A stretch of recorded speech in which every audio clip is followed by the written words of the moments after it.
Yan guys, for today's video, meron kasi nag-request ng yung nagkabit tayo, naggawa tayo ng wiring ng mini driving light na dalawang relay.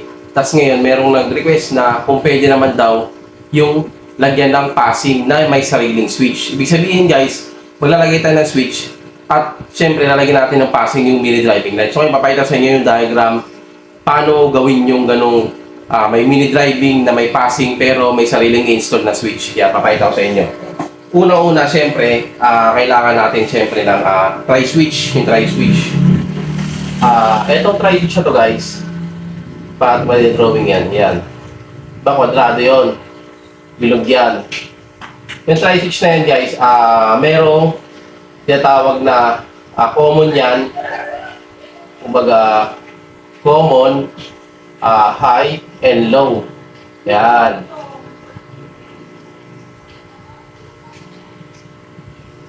Yan, yung tri-switch na yan, may tinatawag na common, high, and low yan. Yan, ito yung ginagamit natin tri-switch. Ngayon, syempre guys, ang unang-unang gagawin natin dyan, paano pag natin yan guys? Yung, alam niyo ba yung accessory wire ng motor? Kunyari, Honda. Pag sa Honda, yung accessory wire niya, black. Yan. Hahanapin yun. Ang ibig sabihin kasi ng accessory wire guys, ay yung sa ignition. Kung sa pagbukas mo ng ignition switch, magkakaroon siya ng supply, ayun yung accessory wire. Yun ang hahanapin nyo. So ngayon, eto na. ACC wire. Hanapin nyo yan guys, ilalagay nyo yan dito sa common.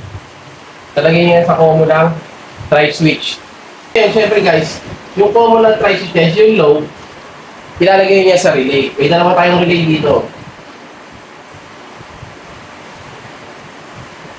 Ito yung relay para sa high.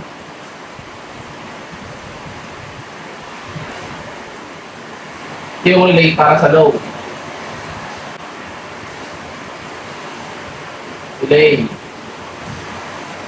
Relay. Yan. Tapos ngayon guys, itong relay na to, siyempre, may 85-86 yan. Ito, tinatawag na 85, 86. Ayan.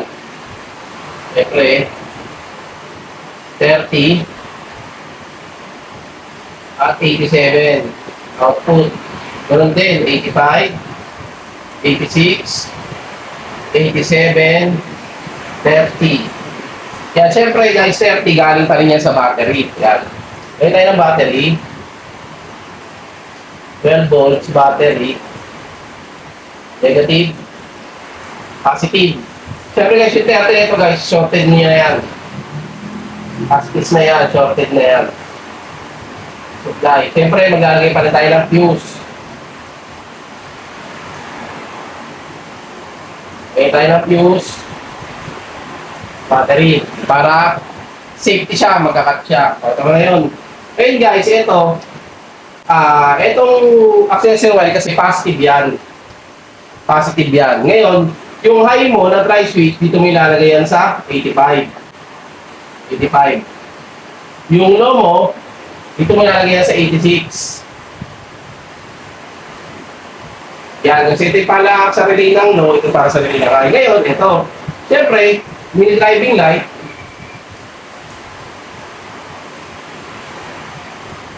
Mini driving light.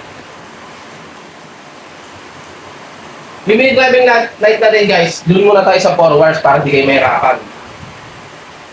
Meron niya high, low, tapos ito yung pang-passing, yung pangatlong wire niya para sa passing, tapos yung ground. Ground. Yun din sa kabila, same din. High, low, passing, at ground. So ngayon guys, ang connection niyan, syempre, yung relay na high natin, pag nag-trigger yung relay, ilalagay natin yan dito sa high. Same din yan dito guys sa high dito. Kasama din yan. Connected siya. Yan. Yung low naman na relay natin, connected din dito yan.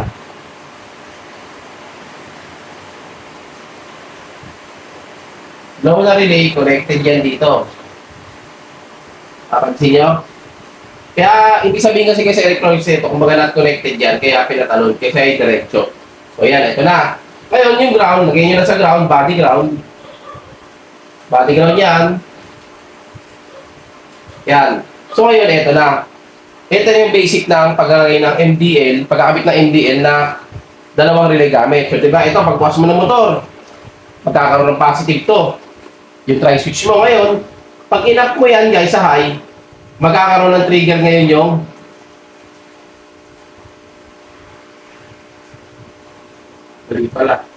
low pala dito. Sorry. So, yung low pala dito. Yan. Kasi ito guys, ground lang yan. Naanuhan ako. Kasi, yan. Ulitin natin ito. So ngayon, ito na.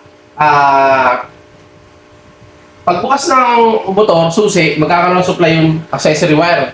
Baga yung wire doon na may accessory wire, mag-supply, mag-tap kayo doon.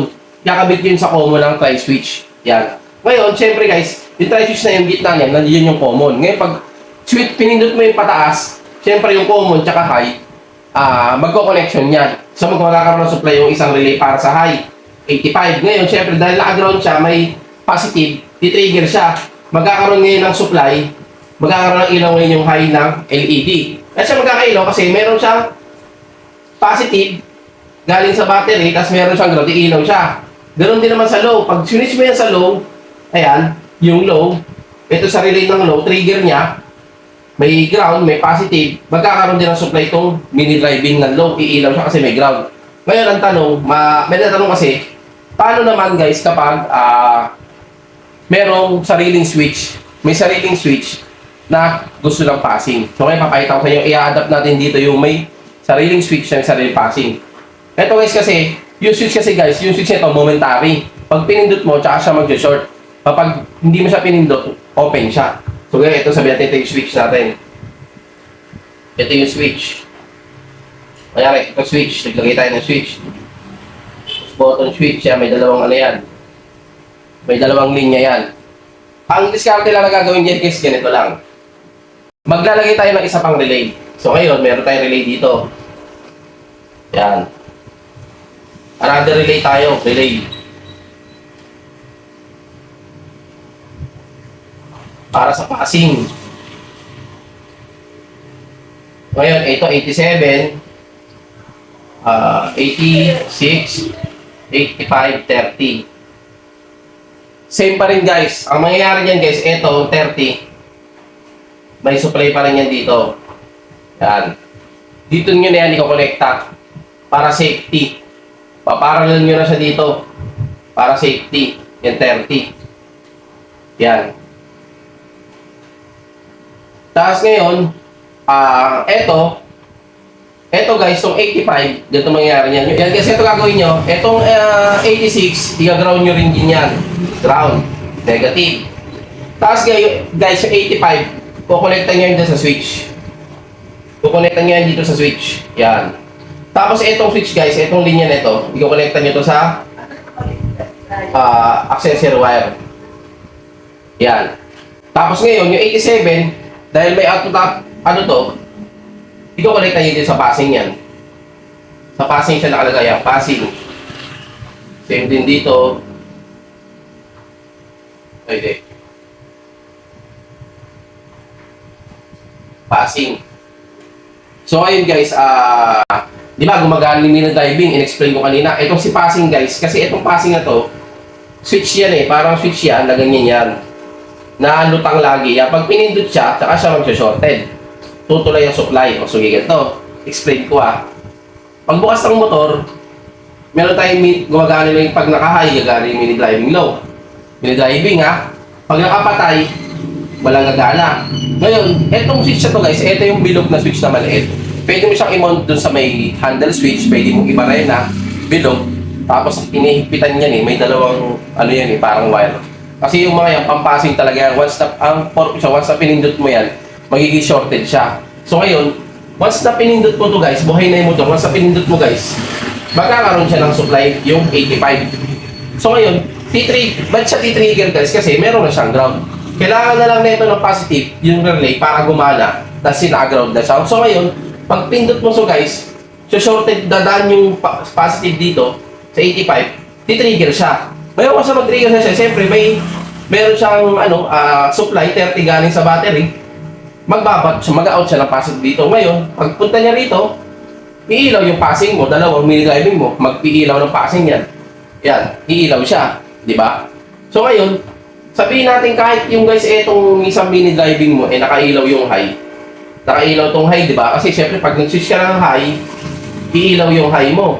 So ngayon, kahit pag mag-passing ka guys, iilaw din yung high mo, kaso lang, iilaw lang dito yung low. Pareha silang low kasi, di ba? Pag nailaw na yung high, low na lang. So, yun yung gustong malaman ng isa nating subscriber na may tayong mini driving light na dalawa, tapos gusto niya magkaroon ng passing na may sariling switch. Kasi guys, meron naman kasing tinatawag na may passing na hindi ka na magkakabit ng switch. Doon na mismo sa busina mo, isasabay mo yung passing. Pero ito guys, mas legit to. Alam nyo kung bakit mas legit to. Kasi, bawal kasi sa LTO yung may busina na may kasamang ilaw. Kailangan nakabukod. Yan. Kaya ito, meron kang busina, meron ka rin passing. So yan, siguro naiintindihan niyo naman, pero kung gusto mo, pwede natin itong ulitin. Pero guys, para sa akin ito guys, malinaw na ito na connection. Kung nasundan niyo simula, napakaganda niyan. O kaya gusto mo, ganun, gawin natin, summarize natin ngayon, mas mabilis. O ito, yung wiring ng mini driving, ito, 12 volts battery, use, papunta sa relay, 30-30. So, syempre, nagsimula tayo sa accessory wire lagi. Ito lang naman kasi yung alas dito guys, wala na kayong ibang hahanapin dyan. Pag mini driving, hahanapin nyo lagi accessory wire. Ang mga model ng motor, Honda, Yamaha, Suzuki, iba-iba kulay niyan. So ngayon, gets nyo na yan kung paano nyo hanapin yan, lalo kung mga mekaniko. Siyempre, may mga mekaniko hindi kabisado. Pero once na binigyan sila ng idea na, pre, accessory wire lang yung gagawin trigger dyan, alam na nila yan. So ito na yung accessory wire.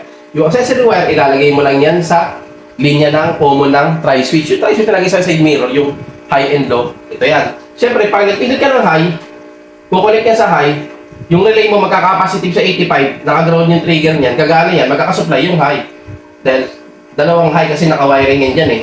So kaya, pagdating naman ng low, yung common tsaka low, shorted yan, dadaan ng positive, di-trigger naman niya yung low na ilaw, which is ilaw naman yung mini driving na low, pati sa taas ilaw din low.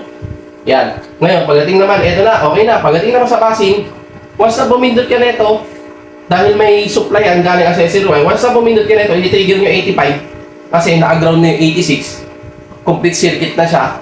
Once na trigger mo, magkakaroon din to ng supply kasi 30 mo na-tap din sa 30 sa battery. Magkakaroon to ng supply at iilaw naman yung passing mo. Yan. So ngayon guys, ganun lang kasimple yung mini driving na may kasamang passing na may sariling switch. Yan, sana guys, kung naiintindihan mo yung subscriber ko, sana mapanood mo to para medyo magkaroon ka ng idea. So yan, salamat.